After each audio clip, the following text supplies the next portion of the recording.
ಸರ್ಕಾರದವರು ಇದರ ಸರಿ ಮಾಡ್ಕೊಳ್ಬೇಕಾಗಿ ಒಳ್ಳೆಯದು. ಇದು ರೈತರಿಗೆ ಭಾರಿ ತೊಂದರೆ ಆಗ್ತಾ ಇದೆ ಅಂತ ಈ ಸಂದರ್ಭದಲ್ಲಿ ಹೇಳಲಿಕ್ಕೆ ಇಷ್ಟಪಡ್ತಾ ಇದೆ. ತಾಲೂಕು ಕೃಷಿ ಪರಿಕರ ಮಾರಾಟಗಾರರ ಸಂಘದ ಸರ್ವ ಸದಸ್ಯರು ಇಲ್ಲಿ ನಾವೆಲ್ಲ ಸೇರಿದ್ದೀವಿ. ಇವತ್ತು ರಾಷ್ಟ್ರದಾದ್ಯಂತ ಏನು ಕೃಷಿ ಪರಿಕರ ಮಾರಾಟಗಾರರ ಸಂಘದ ಬಂದ್ಗೆ ಕರೆ ಕೊಟ್ಟಿದೆ ರಾಷ್ಟ್ರ, ರಾಜ್ಯ ವ್ಯಾಪ್ತಿ ಮತ್ತು ಜಿಲ್ಲಾ ವ್ಯಾಪ್ತಿಯಲ್ಲಿ.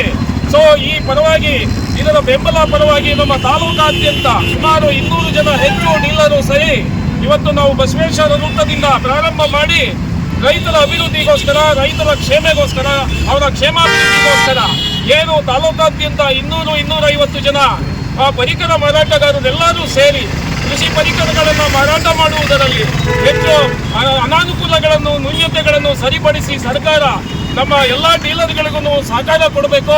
ಹಾಗಾಗಿ ರೈತರ ಸೇವೆಗೆ ಅನುಕೂಲ ಮಾಡಿಕೊಡ್ಬೇಕು ಅಂತ ಹೇಳಿ ನಾವು ಸರ್ಕಾರಕ್ಕೆ ಮನವಿಯನ್ನು ಸಲ್ಲಿಸುವುದಕ್ಕೋಸ್ಕರ ಇಡೀ ತಾಲೂಕಾದ್ಯಂತ ನಾವು ರಸಗೊಬ್ಬರ ಮಾರಾಟಗಾರರ ಮಳಿಗೆಗಳನ್ನು ಮುಚ್ಚಿ ಅಂಗಡಿ ಮುಂಗಟ್ಟುಗಳನ್ನು ಬಂದ್ ಮಾಡುವುದರ ಮೂಲಕ ನಾವು ರಾಷ್ಟ್ರೀಯ ಸಂಘಕ್ಕೆ ಮತ್ತು ರಾಜ್ಯ ಸಂಘಗಳಿಗೆ ಬೆಂಬಲ ಸೂಚಿಸುತ್ತಾ ನಮ್ಮ ಸರ್ಕಾರದ ಮುಂದೆ ನಮ್ಮ ಹಲವಾರು ಮನವಿಗಳನ್ನು ಈ ಮೂಲಕ ಸಲ್ಲಿಸ್ತಾ ಇದ್ದೇವೆ.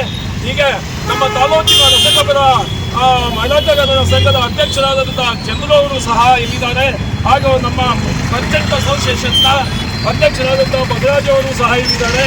ಹಾಗೂ ಸಹ ಕಾರ್ಯದರ್ಶಿಯಾಗಿ ನಾನು ಸಹ ಇದ್ದೀವಿ. ವಿವಿಧ ನಮ್ಮ ಸಂಘದ ಎಲ್ಲ ಪದಾಧಿಕಾರಿಗಳು, ನಿರ್ದೇಶಕರು ಹಾಗೂ ಸರ್ವ ಸದಸ್ಯರು ಪಾಲ್ಗೊಂಡು ಇವತ್ತು ಈ ಕಾರ್ಯಕ್ರಮವನ್ನು ಯಶಸ್ವಿಯಾಗಿ ತಾಲೂಕು ಕಚೇರಿಗೆ ಹೋಗಿ ತೆರಳಿ ಶಾಂತಿಯುತವಾಗಿ ತಾಲೂಕು ಕಚೇರಿಗೆ ತೆರಳಿ ಅಲ್ಲಿ ಅವರಿಗೆ ನಮ್ಮ ಮನವಿಯ ಪತ್ರವನ್ನು ಸಲ್ಲಿಸಿ ಆ ನಂತರ ಕೃಷಿ ಅಧಿಕಾರಿಗಳಿಗೆ, ಸಹಾಯಕ ಕೃಷಿ ನಿರ್ದೇಶಕರಿಗೆ ಮನವಿಯನ್ನು ಸಲ್ಲಿಸುವುದರ ಮೂಲಕ ರೈತರ ಸೇವೆಗೆ ಅನುಕೂಲ ಮಾಡಿಕೊಡಬೇಕು.